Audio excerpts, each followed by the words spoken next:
베드로가 순회 사역 중에 루다에 들려서 8년 동안 중풍병에 걸려있는 에니야를 이렇게 세웠습니다. 그리고 이제 무대는 욥바라는 도시로 옮겨집니다. 이 욥바라고 하는 도시는 구약에는 단지파에 속한 곳입니다. 지중해에 있는 항구 도시고요. 솔로몬이 성전을 지을 때 그 레바논의 백향목이라고 하는 목재 있잖아요. 건축물을 짓는데 굉장히 쓰임받기 굉장히 좋은 목재입니다. 이 목재 백향목이 이 욥바 항구를 통해서 반입이 된 거죠. 예루살렘에서 제일 가까운 항구 도시예요. 그러니까 욥바로 들어온 거죠. 그리고 이 욥바는 요나가 니느웨에 가서 복음을 전하라라는 하나님의 말씀에 그러니까 도망치죠. 다시스로 도망칩니다. 지금 뭐 이스라엘, 포르투갈, 스페인 쪽에 있는 도시입니다. 그쪽으로 도망치려고 배를 탔죠. 배 탔는 곳이 바로 이 욥바입니다. 그래서 욥바는 항구 도시이기 때문에 당연히 어업이 발달했을 것이고, 그리고 많은 남자들이 이 어업에 종사를 했기 때문에 풍랑을 만나서 사고로 목숨을 잃는 사람들도 많았겠죠. 그러니까 당연히 이 도시에는 과부가 많았을 겁니다. 그리고 지금은 이 욥바라고 하는 도시는 텔아비브에 속해 있는 곳입니다. 이스라엘의 실질적인 수도죠. 우리는 보통 이스라엘이라고 하면 예루살렘 정도 떠올리지만은 원래 이스라엘의 경제 중심지, 유통 중심지는 텔아비브입니다. 공식 지명은 텔아비브 야파. 우리 성경에 욥바로 적혀 있는 게 야파라고 된 거죠. 텔아비브 주변 광야권을 포함하게 되면은 이스라엘 인구 절반 정도가 그쪽 지역에 살고 있습니다.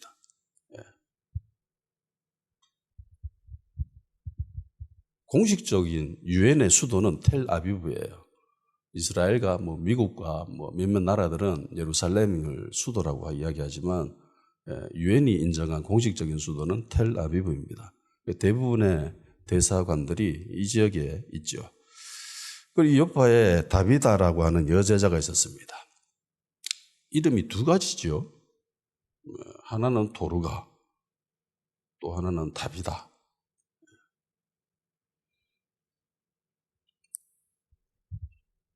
병들어 죽었습니다.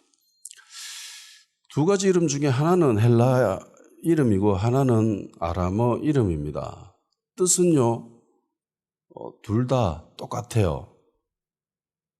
사슴, 영양, 아프리카에 있는 가젤 있죠. 그 가젤입니다. 당시에는 이 다비다처럼 이름을 두 가지 가지고 있는 것이 일반적이었다고 합니다. 그러니까 쉽게 설명드리자면은 아람어 이름은 로컬용어를 사용되어지는 거예요. 자기들끼리 부를 때 이 아람어를 사용합니다. 그리고 국제적으로 사용되어질 때는 헬라식 이름을 사용한 거죠. 우리나라로 치면 한국어, 영어 이 정도 되겠죠. 자기들끼리 쓸 때는 한국어 이름을 쓰고, 그리고 외국 사람들하고 이야기할 때는 한국 이름 잘 몰라들으니까 보통 웬만하게 활동하는 사람들은 영어 이름 하나씩 가지고 있잖아요. 그런 식으로 사용되어졌다라고 생각을 합니다. 어떤 사람들은, 좀 아는 사람들은 이야기할 게, 유대인이면 당연히 히브리어를 사용해야 되는 거 아닙니까? 히브리 이름을 써야 되는 거 아닙니까? 라고 생각을 할 수 있지만은, 당시에 이 지역에, 팔레스타인 지역에 살고 있던 사람들의 공식 언어는 아람어였습니다. 아람어. 아람인들이 사용하는 언어죠. 아람인들은 어디에 사는 사람들인가? 지금의 시리아 지역, 다메섹에 그리스도인들을 잡으러 갔죠, 바울이. 그 다메섹 지역에 사는 아람인들이 사용하는 언어였습니다. 이 언어가 나중에 발달이 되어가지고 번성해서 나중에는 바벨론 제국과 페르시아 제국에서도 공식적인 언어로 사용되어졌습니다. 그래서 예수님 공생의 기간 동안에 예수님이 사용하신 언어도 아람어입니다. 히브리 언어가 아니에요. 기록은 헬라어로 했죠. 또 우리가 알다시피 헬라어는 그리스어를 이야기합니다. 헬라어는 아람어보다 훨씬 더 국제적인 언어예요. 아람어 같은 경우는 그 오리엔탈 지역에서 사용되어지는 언어였지, 저 서방 지역 쪽에 로마나 뭐 그쪽 지역에서는 사용되어지지 않았습니다. 전 세계, 그 당시 사람들이 생각하는 전 세계라고 하는 거기에서 널리 통용되어지는 언어는 헬라어였습니다. 그래서 또 이상하죠. 로마 제국이 다스리고 있는데 왜 헬라어냐? 나중에 라틴어가 확장되어지지만은 이 당시는 헬라어가 보편적으로 더 많이 사용되어졌습니다. 알렉산더 대왕의 그 흔적이 남아있는 거죠. 그래서 성경에 보면은요, 이 아람어에 대한 흔적이 곳곳에 남아있습니다. 마가복음 5장 41절에 소녀야 내가 말하노니 일어나라. 성경에 달리다쿰이라고 되어 있죠. 이게 아람어예요. 그리고 마가복음 7장 34절에 열려라 라고 하는 에바다.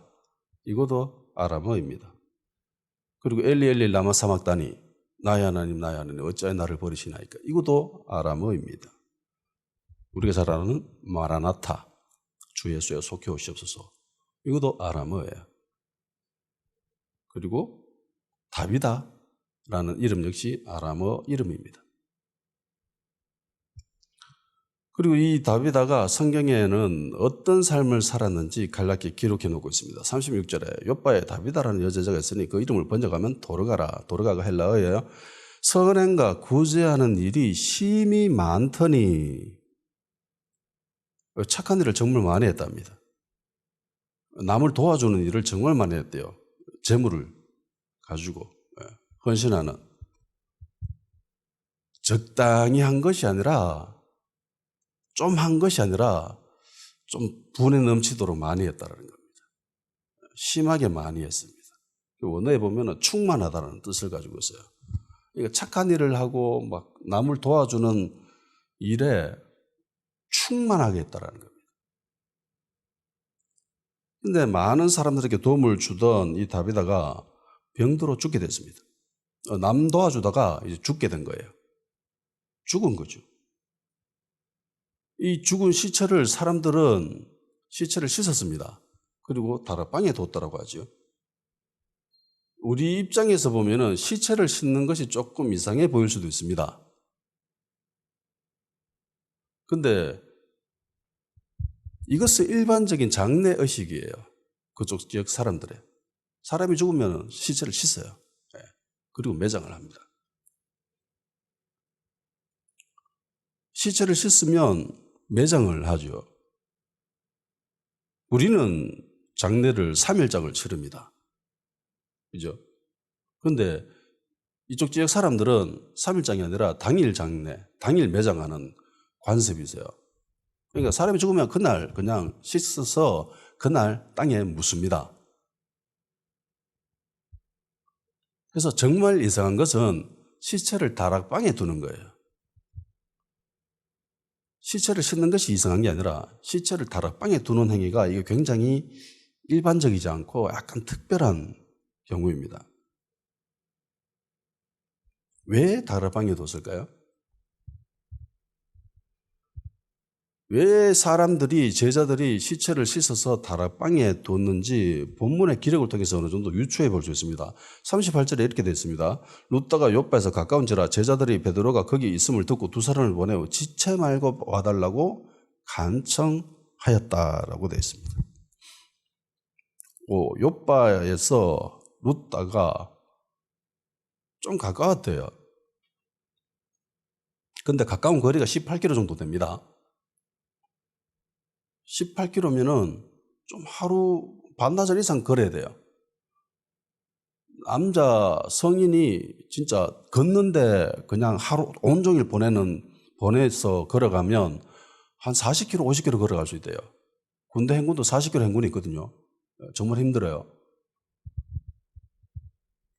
근데 보통 사람들이 이 18km 걸어가려면은 만만치 않죠. 거리가, 시간도.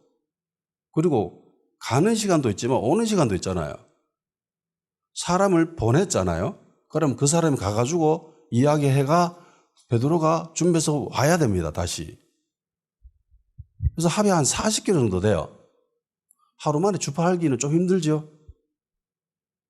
네, 힘듭니다. 그러면 당일 매장? 물 건너가는 거죠. 빨리 와달라고 합니다. 왜요? 뭔가가 있다는 거죠. 예, 베드로를 초청한 이유가 있습니다.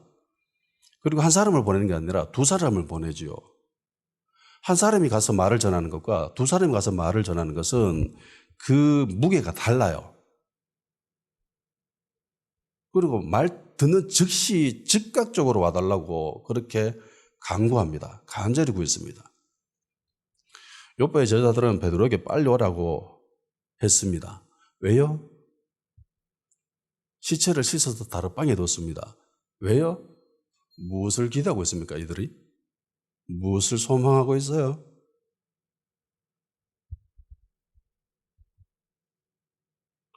다락방에 시체를 뒀다는 것은 요빠에 있는 제자들의 신앙의 표현입니다. 믿음의 표현이에요. 믿음의 행위였습니다. 어떤 다시 살아날 수 있다라는. 구약에 보면은 다락방에서 사람이 다시 살아나는 경우가 적혀 있습니다. 두 선지자가 이 일을 했어요. 한 사람은 엘리야, 한 사람은 엘리사. 스승과 제자가 동일하게 다락방에서 사람을 살려 일으켰습니다. 엘리야는 시돈에 사는 사르밧 과부에게 도움을 받지요. 그리고 그 아들이 죽습니다. 열왕기상 17장 19절에서 22절까지 제가 읽어드리겠습니다. 엘리야가 그에게 그의 아들을 달라 하여 그를 그 여인의 품에서 받아 안고 자기가 거처하는 다락에 올라가서 자기 침상에 누이고 여호와께 부르짖어 이르되 내 하나님 여호와여 주께서 또 내가 우거하는 집 과부에게 재앙을 내리사 그 아들을 죽게 하셨나이까 하고 그 아이 위에 몸을 3번 펴서 엎드리고 여호와께 부르짖어 이르되 내 하나님 여호와여 원하건대 이 아이 혼으로 그의 몸에 돌아오게 하옵소서 하니 여호와께서 엘리야의 소리를 들으심으로 그 아이의 혼이 몸으로 돌아오고 살아난지라.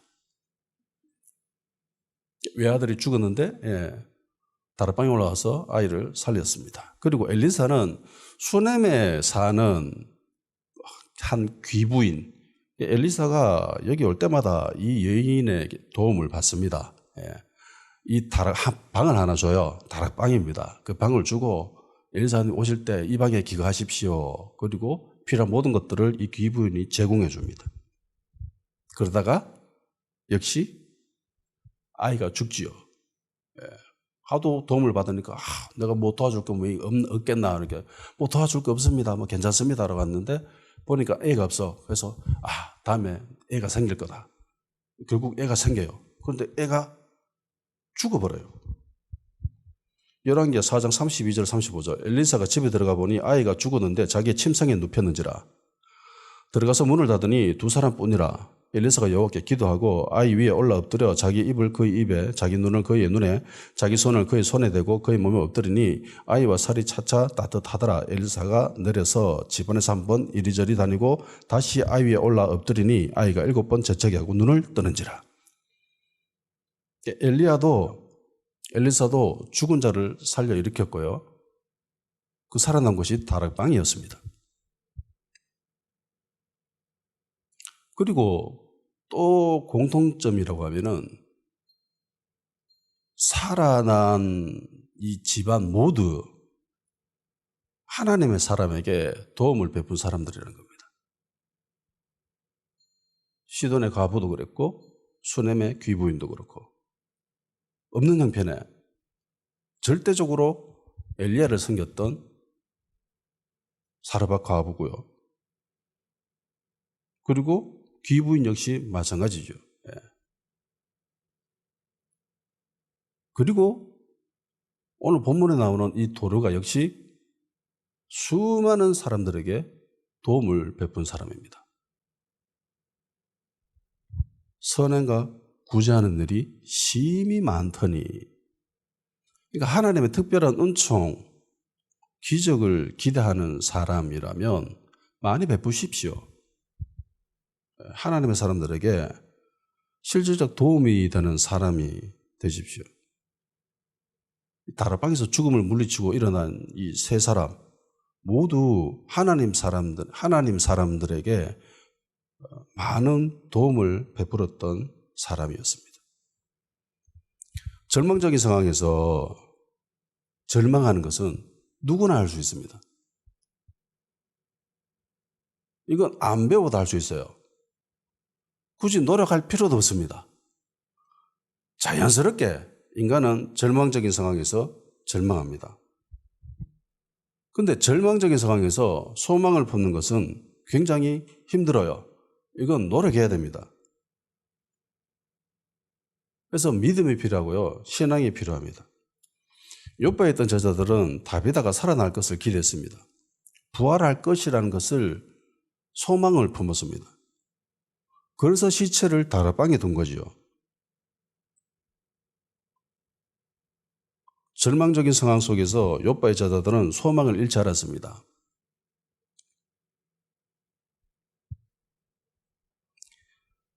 시편 43편 5절 말씀입니다. 내 영혼아 네가 어찌하여 낙심하며 어찌하여 내 속에서 불안해하는가. 너는 하나님께 소망을 두나. 그가 나타나 도우심으로 말미암아 내 하나님을 여전히 찬송하리로다. 우리의 소망의 근거는 하나님께 있습니다. 아멘. 네. 시편 62편 5절 말씀입니다. 나의 영혼아 잠잠히 하나님만 바라라. 무릇 나의 소망이 그로부터 나오는도다. 우리 소망의 근거, 그 근원지는 하나님께 있습니다. 세상 사람들은 세상에 있는 좋아 보이는 것들, 힘 있어 보이는 것들, 능력이 있는 것들, 그런 것들에 소망을 품습니다. 돈 많으면 안 되겠나? 내가 지위가 높아지면 안 되겠나? 그래서 세상의 것들에 소망을 둡니다. 그런데 하나님의 사람은 세상에 있는 것들에 소망을 둬서는 안 됩니다. 오직 하나님께만. 욥바에 있는 제자들 역시 그들의 소망을 하나님께 뒀어요. 도르가는 이미 죽었지요. 끝났습니다. 그런데 소망을 잃지는 않았습니다. 그래서 베드로를 부른 거죠. 빨리 오십시오. 다락방에 지금 있습니다. 이 소식을 들은 베드로가 욥바에 도착하죠. 그리고 시체 있는 다락방에 올라갔습니다. 그 방에는 수많은 과부들이 있었어요. 그래서 막 울면서 도르가의 죽음을 애도하고 있었습니다. 그리고 이 사람들은 베드로에게 뭔가를 보여주지요. 도르가가 자기들에게 어떤 일을 했는지 막 울면서 이야기합니다. 이 옷 좀 보세요. 우리가 입고 있는 이 속옷과 우리가 걸치고 있는 이 겉옷 모두 도르가가 해준 거예요. 다비다가 해준 거예요. 이러면서 막 이야기를 합니다. 일반적으로 옷에 대해서 느끼는 비중은 남자들보다 여성들이 훨씬 더 크죠. 남자들은 대충 옷자갈이 있으면 다 걸치고 가요. 저는 옷을 거의 안 삽니다. 그런데 집사람은 옷에 대해 신경을 쓰죠. 내가 옷이 없는 것에 내가 답답해하고 불편해하는 것이 아니라 제 아내가 답답해하고 불편해합니다. 그래서 제가 옷을 안 사면은 혼나요. 왜 옷을 안 사냐고. 이 때문에 예전에 한번 크게 싸운 적도 있어요. 나는 옷이 필요 없다. 아니다, 옷 사야 된다. 이러면서 내 옷인데 내가 필요 없다고 하는데. 근데 여자들은 생각이 좀 다르죠. 요즘에야 남자들이 뭐 패션에 신경 쓰고 그러지만은 보통의 남자들은 별로 신경 잘 안 써요. 예, 그냥 있는 거 그냥 아무거나 대충 걸쳐 입고 그렇게 살죠. 예. 그래서 여자들에게 옷은 더 크게 다가옵니다. 과부들, 정말 살기 힘든 사람들이죠. 예. 누가 도와주지 않으면 하루하루 살아낼 수가 없는 그런 사람들입니다. 도르가가 속옷부터 시작해서 겉옷까지 해줬다라는 거죠. 그러니까 모든 걸 공급해 준 거예요. 속옷부터 해가지고 겉옷이면 다죠. 속옷은 눈에 안 보이죠? 그죠? 그리고 겉옷은 눈에 가장 잘 드러나는 겁니다. 그리고 겉옷은요, 이것도 고가예요. 옷이 귀해요. 이 당시 사람들 옷이 귀했습니다. 속옷도 그렇고 겉옷도 그렇고 겉옷은 더 비싸고. 예수님이 십자가에 달려서 돌아가셨을 때에 군병들이 옷을 나눠 가지지요. 왜요? 돈 되니까. 옷이 그만큼 귀했다는 겁니다. 그런데 이 귀한 옷을 요바에 사는 모든 과부들에게 이 도르가가 다 베풀었다는 거예요. 눈에 보이지 않는 것에서부터서 눈에 잘 드러나는 것, 모든 것을 공급해 줬다는 겁니다. 그러니까 하나부터 열까지 다 해준 거예요. 눈에 보이지 않는 은밀한 것부터 시작해가지고 눈에 잘 드러나는 것까지 모든 것을 아주 세밀하게 베풀었다는 겁니다. 그러니까 이 도르가의 이 도움은 굉장히 실질적이었어요. 진짜 필요한 걸 공급해 준 거예요. 단지 이 사람이 옷만 도와줬겠습니까? 아니죠. 먹는 거는 당연한 거예요. 예. 돈 필요하면 돈도 줬겠죠. 그러니까 베드로에게 표현하고 싶은데 할 수 있는 거는 지금 옷밖에 없는 거죠. 예. 어떤 사람들은요, 자기가 꽤 괜찮은 사람인 걸 드러내기 위해서 구제하는 사람들도 있습니다. 남들에게 인정받고 싶어가지고 자기가 멋진 사람인 걸 드러내기 위해서 남을 도와주는 사람들도 실제로 있어요. 이런 류의 사람일 경우 도움의 방식이 굉장히 형식적입니다. 가식적이에요. 내가 줬다, 내가 도와줬다, 그거면 되는 거예요. 뭐 도와줬는데 이건 중요치 않아요. 그래서 이런 류의 사람들은 도와줄 때 자기가 해주고 싶은 걸 해줘요. 자기 생각에 이걸 해주면 가장 잘 드러나겠다 싶은 것만 해줘요. 근데 도르가의 도움은 그런 류의 도움이 아니죠. 과부가 무엇이 필요한가? 이 사람들이 무엇이 필요할까를 생각하고 한 행동이에요. 그러니까 이러려면은 그들의 삶을 이해할 수 있어야 되고요. 그들을 공감할 수 있어야 되고요. 그리고 깊은 생각과 이해가 필요합니다.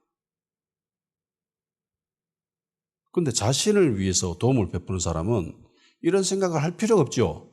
굳이 할 필요 없습니다. 그냥 내가 도와줬다, 그거면 되니까.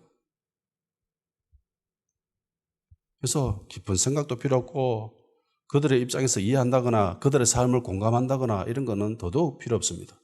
그냥 도와줬다, 그 사실만 있으면 되니까. 요즘은 아이가 참 귀한 시대에 살고 있습니다.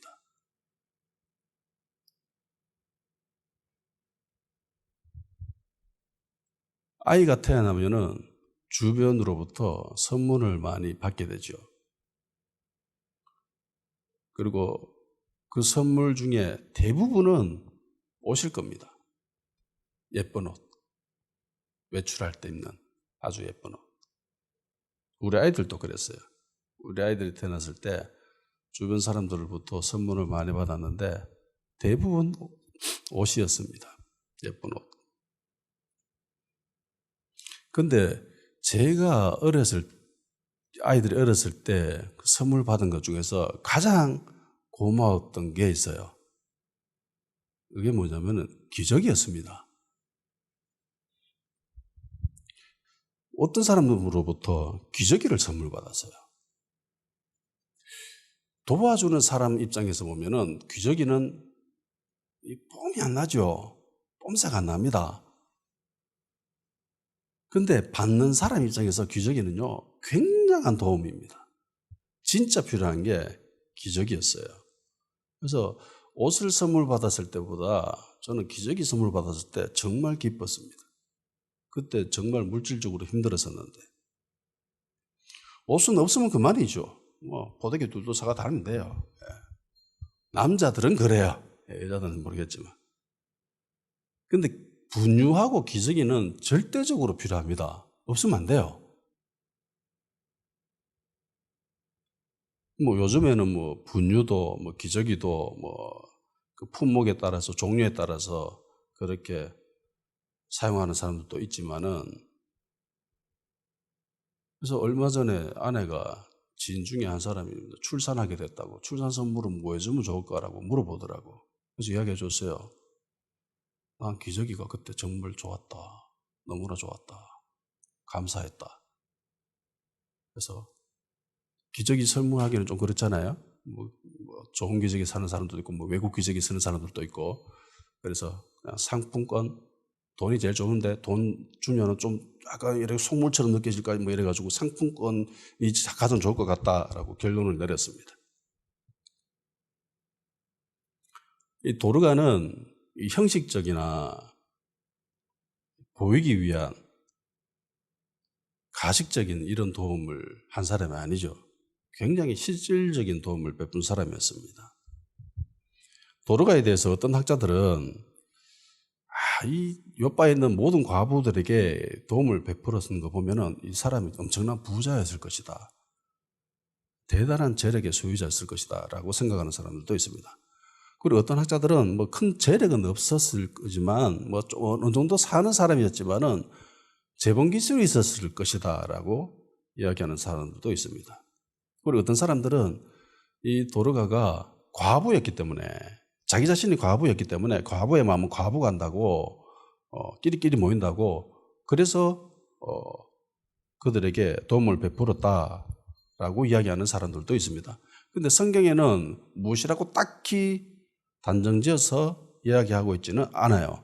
우리가 알 수 있는 것은 선행과 구제를 정말 많이 했다. 또 하나는 과부들이 이 겉옷과 속옷을 보여주면서 이거 도르가가 지어줬어요 라고 했다는 거죠. 만들어줬어요 라고 했다는 겁니다. 그래서 성경에서 옷을 만들어줬다, 지어줬다라고 하는 거 보니까 아마도 재본기술자가 아닐까라고 생각을 합니다. 어느 정도 재력은 있었겠지요. 기술이 있으니까. 그렇지만 엄청난 보자는 아니었다라는 생각이 보편적입니다. 대체로요, 삶이 넉넉한 사람들이 인품도 좋고 성격도 좋습니다. 대체적으로 그래요. 반대로 정말 살기 힘들고 하루하루 살아내는 게 너무너무 힘들고 하루하루 먹거리 구하는 게 힘겨운 사람들은요, 성격이 좀 날카로워요. 까칠합니다. 그럴 수밖에 없겠죠. 성격이 좋았던 사람이랄지라도 그런 상황에 처하게 되면은 날카로워질 수밖에 없어요. 예민해질 수밖에 없습니다. 배고플 때 누가 건들면 신경질 나잖아요. 화나잖아요. 근데 이런 삶이 계속 지속돼 봐요. 얼마나 삶이 힘들 거예요. 성격도 변할 겁니다. 이렇게 되면. 사람에 따라 다르겠지만은 대체적으로 약간 그런 편이에요. 당시 이 과부들은 사회 계층에서 가장 밑바닥에 있는 사람들입니다. 소외되어 있는 사람들이에요. 약자의 대표자, 고아, 과부, 나그네. 이 세 그룹 중에 한 그룹이 과부지요. 누군가 도와주지 않으면 살아갈 수 없습니다. 과부로 살아간다는 것은 굉장히 힘든 어려운 일입니다. 초대교회에도 보면은 과부들을 도와줬다라는 그 기록이 있죠. 헬라파 과부들이 구제에 빠져가지고 이것 때문에 분란이 일어나잖아요. 교회도 교회 안에서 가장 먼저 보살펴야 될 사람들을 과부라고 생각한 거예요. 그만큼 약자였던 사람들입니다. 이 사람들이 성격이 다 좋았을 리는 없겠죠. 근데 도로가가 죽었을 때 욥바에 있는 모든 과부들이 모여가지고 마치 자기 일처럼 슬퍼합니다. 이거는 도로가가 이들을 위해서 얼마나 많은 시간과 물질을 들여 봉사했는지 헌신했는지 보여주고 있습니다. 진심은 통한다라는 말이 있지요. 진심은 언젠가 통한다. 이 중에는 까칠한 사람들이 있었을 겁니다. 도와줘도 또 지 잘난 척한다라고 빼딱하게 바라보는 사람들도 분명히 있었을 겁니다. 이런 상황이 처하면 성격이 더 나빠질 수밖에 없기 때문에 호의를 호의로 알지 못하고 그릇된 시선으로 바라보는 사람들도 있습니다. 그런데 욥바에 사는 모든 과부들은 다 착한 상태죠, 지금. 그러니까 이게 원래 이 사람들이 욥바에 사는 사람들이 성격이 다 좋아서 이랬을까요? 그건 아니라고 봅니다. 도르가가 끊임없이 자기의 선의, 자기의 진심을 보여줬기 때문이죠. 그리스도의 사랑을 그들에게 계속 끊임없이 보여준 거죠. 거부하고 반항하고 외면하고 까칠하게 굴어도 끝까지 예수님의 사랑으로 그들에게 다가간 거예요. 그래서 결국은 예수님의 사랑이 그들에게 들어간 거예요. 진심이 통한 거예요. 그래서 마음이 바뀐 거죠. 그래서 이 사람은 진짜다. 이 사람은 가시가 아니다. 이 사람은 진짜다라는 것이 거기 욥바에 사는 모든 과부들이 품었습니다. 베드로가 왔을 때에 가장 먼저 베드로에게 다가간 사람들도 이 과부들이죠. 도로가한테 가장 많은 은혜를 받은 사람들. 이 사람들이 베드로에게 가서 속옷과 겉을 보여줍니다. 이거 보세요. 이거 도로가가 우리한테 쥐어줬습니다. 왜 보여주셨을까요? 왜 이런 말을 했을까요? 어떤 목적을 가지고 이 말을 했겠습니까? 베드로를 불렀던 제자들과 똑같죠? 되살려주세요. 살려주세요. 이대로 도르가를 보낼 수는 없습니다. 우리가 은혜를 받았기 때문에 하나님 이 사람에게 은혜를 베풀어 주십시오. 도르가가 죽어있는 그곳에 있던 모든 그리스도인들이 도르가가 다시 살아나야 된다는 생각을 가진 사람들이었습니다. 베드로는 과부들의 모습을 보고 즉시 행동으로 옮기죠. 결단을 합니다. 되살리자. 고민해본다거나 기도해볼게요 라거나 이런 생각 안 하죠. 그런 모습 없습니다. 보자마자 즉각적으로 행동을 옮깁니다. 그리고 베드로는 다비다를 살리기 위해 행동을 취합니다. 그 모습을 한번 봅시다. 40절. 베드로가 사람을 다 내보내고 무릎을 꿇고 기도하고 돌이켜 시체를 향하여 이르되 다비다야 일어나라 하니 그가 눈을 떠 베드로를 보고 일어나 앉은지라.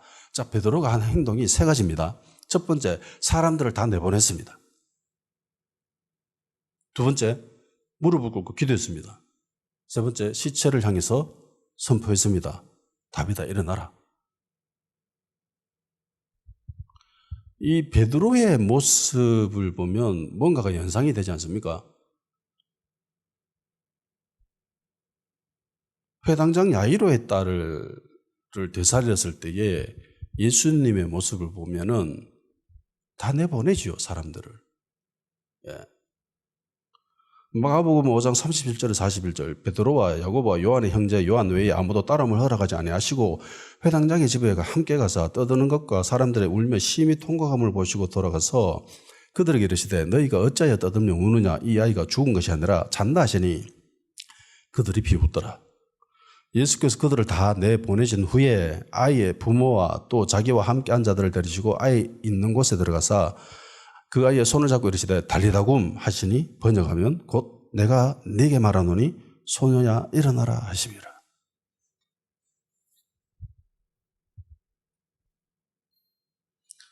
장례식에 도착을 했는데 사람들이 다 울지요. 굉장히 슬퍼합니다. 마치 자기 일처럼. 그래서 예수님 한마디 하시죠. 야, 잔다. 죽은 게 아니다. 라고 하니까 그 착한 사람들이 다 하나같이 이야기하기를 비웃습니다. 무슨 말도 안 되는 소리입니까? 죽었는데. 비웃지요. 그러니까 예수님이 아이가 죽어 있는 그 방에 들어가는데 사람들을 다 내보내요.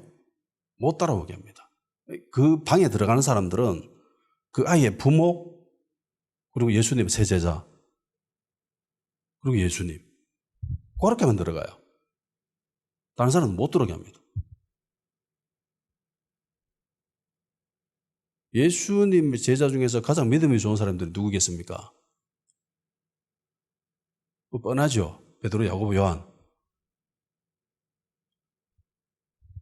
아이가 다시 되살아날 것이다라고 가장 굳센 믿음을 가지고 있는 사람이 누구겠습니까?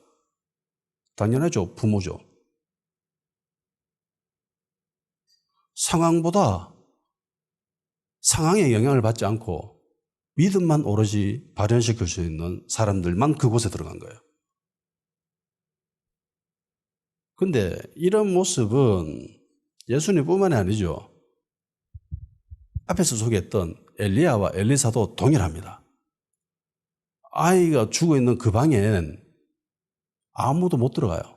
그냥 아이 안고 그 방에 들어가고 아이 누워있는 그 방에 홀로자 들어가고 그 방에는 엘리야, 엘리사 이외엔 아무도 없어요. 성경에 기록된 죽어있는 자를 다시 살려 일으킬 때에 많지는 않지만 간혹 있잖아요. 주로 나타나는 모습이 이렇습니다.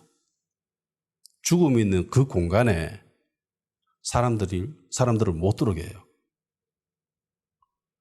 대부분 자연적인 사람들은요, 환경에 더 많은 영향을 받습니다. 이거는 그리스도인들도 어쩔 수 없어요. 환경에 더 큰 영향을 받는 게 우리들입니다. 성령이 충만하면 환경을 뛰어넘는, 환경을 극복하는, 환경을 이겨내는 그런 믿음을 소유하죠. 그런데 신앙이 별로 없거나 성령님이 내 안에 역사하신다거나 이런 거 별로 감각이 없는 그런 상태일 때는 대부분 환경에 눌려서 합니다. 환경에 치여 살아요. 환경이 주는 영향력을 그대로 받고 믿음을 잃어버리기도 하고.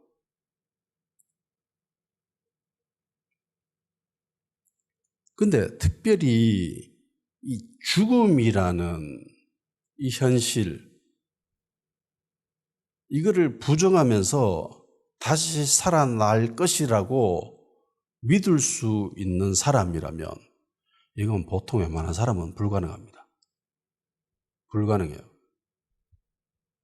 엄청난 강력한 믿음이 필요합니다. 절대적으로 믿음만이 필요해요. 주님은 믿음 없는 사람들 다 내보내지요. 들어오지 마라. 나가라. 죽음이 있는 그 공간에, 그 방에 들어가는 사람들은 오직 믿음만 있는 사람들이 들어가요. 믿음의 사람들로만 채워져서 하나님의 역사를 일으킵니다.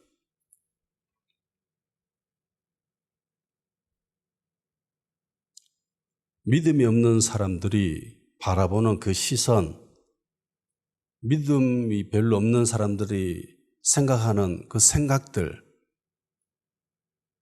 그리고 믿음 없는 사람들이 내뱉는 말들, 그런 것들이 그 방에 있었으면은 어떻게 됐을까요?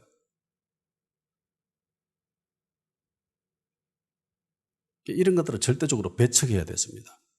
이건 전혀 못 끼어들게끔 일체적으로 그걸 배척할 필요가 있었습니다. 모든 불순물들을 다 제거한 거죠. 오직 믿음만이 역사할 수 있게끔. 저는 이것을 믿음의 진공상태라고 표현을 합니다. 그냥 제가 만들어낸 말이에요. 있는 말이 아니라 아무것도 없이 오직 믿음만 있는 그런 진공상태. 대한민국을 먹여 살리는 산업은 누가 뭐래도 반도체입니다. 반도체가 잘 되면 대한민국 경제 괜찮고 반도체가 무너지면 대한민국은 그냥 무너지는 거예요. 반도체 공장 들어갈 때 옷을 갈아입지요. 뭐 다 갈아입고 머리 뒤집어 쓰고 그리고 에어룸에 들어가가지고 이렇게 다 공기로 다 세척하고 샤워하고 소독하잖아요. 그리고 들어갑니다. 그리고 요즘은 너무 반도체가 초미세 공정이라 가지고 반도체 만드는 공정이 여러 가지 있는데 그중에 한 공정이 진공 상태에서 제조한다는 겁니다. 진공 상태에서. 일체의 불순물들을 제거하기 위해서 초미세한 작업을 하기 위해서 굉장한 세밀한 작업을 하기 위해서 진공 상태로 만들어 가지고 그렇게 작업을 한답니다. 믿음에 있어서도 진공 상태여야 할 때가 있습니다. 바로 이런 때죠. 죽은 자가 되살아나는 것. 바로 이런 믿음의 진공 상태에서만 가능한 일이에요. 대부분 그랬었고 성경 기록된 대부분의 모습이 이래요. 철저히 외부 영향, 외부의 간섭 차단시켜버리죠. 너건 들어오지 마. 너건 보지도 마. 너건 너희 생각이 여기 전혀 끼어들 틈을 못 주게끔 다 차단시켜버립니다. 밀폐시켜버립니다. 그리고 믿음으로만 그 안에 차버리죠. 아주 세밀한 작업을 할 필요가 있기 때문에 고도의 작업을 해야 되기 때문에 믿음으로만 역사가 일어나야 할 필요가 있기 때문에 이렇게 하셨습니다. 회당장 야이로의 딸을 살리려고 그 방에 만일에 비웃는 자들이 들어갔다면 어떻게 됐을까요? 그들의 눈빛, 불신의 눈빛, 불신의 생각들, 그리고 불신의 말들, 그런 언어들이 만일에 그 공간에 떠들고 있었다면 어떻게 됐을까요? 회당장 야이로의 딸이 살아났을까요? 아니면 못 살아났을까요? 나의 결론은 불가능합니다. 아니 예수님인데 그건 못 살려 이렇게 해요? 예, 예수님이라도 불가능합니다. 왜요? 이미 이런 기록이 있지요. 이런 모습이 이미 있습니다. 마가복음 6장 1절에서 5절. 예수께서 거기를 떠나서 고향으로 가시니 제자들도 따르니라. 안식일에 회당에서 가르치시니 많은 사람이 듣고 놀라 이르되 이 사람이 어디서 이런 것을 얻었느냐? 이 사람이 받은 지혜와 그 손으로 이루어지는 이런 권능이 어찌 됨이냐? 이 사람이 마리아의 아들 목수가 아니냐? 야고보와 요셉과 유다와 시몬의 형제가 아니냐? 그 누이들이 우리와 함께 여기 있지 아니하냐 하고 예수를 배척한지라. 예수께서 그들에게 이르시되 선지자가 자기 고향과 자기 친척과 자기 집 외에는 존경을 받지 못함이 없느니라 하시며 거기서는 아무 권능도 행하실 수 없어 다만 소수의 병자들에게 안수하여 고치실 뿐이었고 거기서는 아무 권능도 행하실 수 없어. 예수님이 못했다라고 합니다. 이상하지 않나요? 예수님은 불가능이 없는 분이신데 전지전능하신 분이고 못하실 일이 없으신 분이신데 여기서는 아무것도 못하셨다고 합니다. 왜요? 그들이 안 믿어가지고. 예수님의 사역이 실패했습니다. 예수님의 믿음이 없어서 그랬습니까? 예수님 믿음이 부족하셔서 그랬어요? 아니죠. 예수님에게는 아무 문제가 없었습니다. 문제는 그들에게 있었죠. 그들이 믿음이 없었어요. 대상자가 믿음이 없었습니다. 그래서 아무 권능도 행하실 수 없었습니다. 그래서 만일에 회당장 땅 야이로가 누워있는 그 방에 불신의 사람들이 들어갔다면 믿음이 없는 사람들이 들어갔다면, 의심하는 사람들이 들어갔다면 역사는 일어나지 않아요. 그래서 예수님이 다 내쫓아보낸 거예요. 선지자들이 왜 그 방에 혼자 들어갔겠습니까? 베드로가 그 방에 왜 혼자 있었겠어요? 그 방에 들어갔을 때에 모든 과부들이 같이 있었습니다. 다락방이 우리가 생각하는 다락방으로 생각하면 안 돼요. 굉장히 큰 다락방이에요.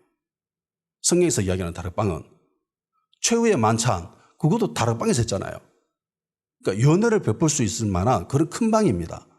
그래서 그 방에 요바 있는 모든 과부들이 모여가지고 울고 있었습니다. 그리고 베드로에게 사정하죠. 제발 좀 살려 이렇게 돌라고. 그런데 그들을 모두 내보낸 거예요. 그들이 한 마음으로 믿고 있었잖아요. 살아날 것이라고. 그런데 이상하게 베드로는 다른 모든 사람들을 다 내보내고 혼자 있습니다. 거기. 왜요? 혹시나 그 중에 불순물이 끼어 있을까? 혹시나 불신하는, 의심하는 사람들이 있을까? 있으면 안 되거든. 진공상태여야 되거든. 그래서 내보낸 거예요. 예수님도 거기서는 아무 권능도 행하실 수 없다라고 하셨는데, 만일에 거기 불신하는 사람들, 의심하는 사람들, 부정하는 사람들이 있었으면은 역사는 일어나지 않습니다. 때로는 믿음 이외의 것을 철저히 차단해야 될 때가 있습니다. 평상시에는 이렇게 안 하잖아요. 오히려 그들이 불신하는 사람들이, 의심하는 사람들이 그 모습을 보고 와 진짜네, 하나님 살아계시네라고 그렇게 할 수 있게끔 오히려 드러내놓고 그렇게 하실 때가 대부분이죠. 거의 그렇게 하셨습니다. 근데 이때는 다르죠. 오히려 그들을 배제시켜버립니다. 믿음의 진공 상태를 만들고 베드로는 무릎을 꿇고 하나님께 기도합니다. 그리고 다비다를 향해서, 시체죠. 시체를 향해서 이렇게 이야기합니다. 다비다야 일어나라. 아람어로 말하면 타비다 쿰입니다. 예수님이 하신 말씀 달리다 쿰과 한 글자 차이죠. 예수님은 소녀야 일어나라 달리타 쿰이라고 하셨고, 베드로는 다비다 쿰이라고 한 겁니다. 교회는 믿음의 진공상태여야 합니다. 교회는 믿음으로 채워져 있어야 됩니다. 오직 믿음으로만 역사해야 될 지구상에 존재하는 곳이 있다면 그건 교회지요. 교회는 믿음이 역사하는 기적의 장소여야 합니다. 교회는 불신하고 의심하고 부정하고 그런 것이 아닙니다. 물론 불순물이 끼어 있을 수는 있겠죠. 가라지가 있을 수 있습니다. 굳이 가라지 뽑을 필요는 없지만은, 그런데 교회는 음부의 권세가 절대로 이기지 못하는 곳입니다. 아멘. 다 같이 기도하는 시간 가지도록 합시다. 하나님의 사람들에게 실질적인 도움을 베풀 수 있는 사람 될 수 있게 하여 주시옵소서. 그래서 하나님의 놀라운 기적과 은혜를 누릴 수 있게 하시옵시고, 절망적인 상황에서도 소망을 품을 수 있는 성도 되게 하여 주시옵소서. 믿음 위에 다른 불순물들이 제거되며 오직 우리의 믿음만이 역사할 수 있는 그런 교회가 될 수 있도록 성령을